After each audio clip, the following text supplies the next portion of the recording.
Some migrants, of course, you're referring to. The overwhelming majority of migrants come in and do accept and embrace the national values. And the great challenge for any government, but now confronting the Trump administration, is working out which of the immigrants, whether they're legal or illegal, are embracing the values or which wish America harm.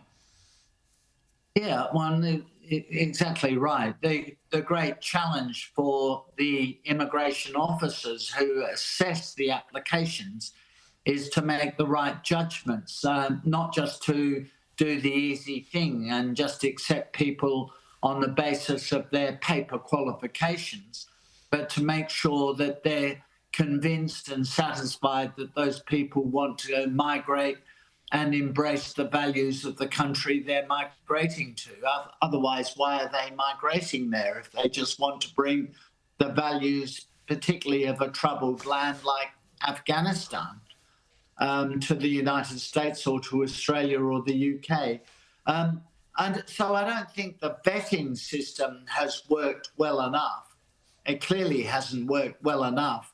There needs to be a focus not on stopping migration programs, that would be a very foolish thing to do, but to make sure migrants are vetted much more effectively than they have been up until now.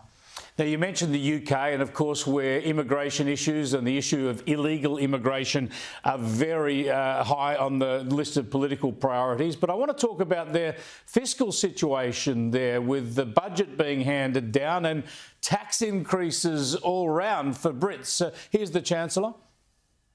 I recognise that we are asking people to contribute more by freezing those allowances. They were already frozen by the previous government from 2021 to 2028, and we're freezing them for a further 3 years. And I do recognise that I was asking ordinary people to pay a little bit more.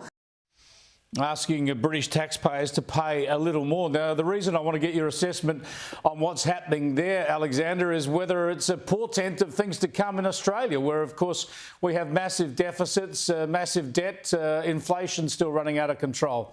Should we worry that we're heading in the same direction?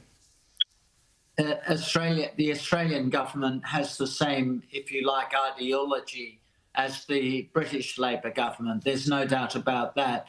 There is an obsession with expanding entitlements, payments to people, expanding eligibility without taking into consideration the cost of doing these things. I mean, it's all very well if the economy is growing robustly, if business is investing heavily and making substantial profits from their investments, driving economic growth. It's all very well for governments then to tax them and spend money.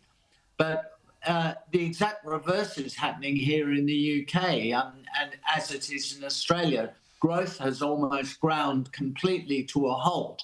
The government has continued to spend more and more money, and so they either borrow the money or they increase taxes. At some point, the markets will jack up and make it very difficult for them to borrow money, very expensive to borrow the money, so they have to increase taxes.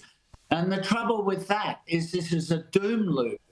As they increase the taxes, they slow down the economy still more. They slow down the economy, they slow down the revenue that they could otherwise get from high rates of economic growth, and yet they continue their spending.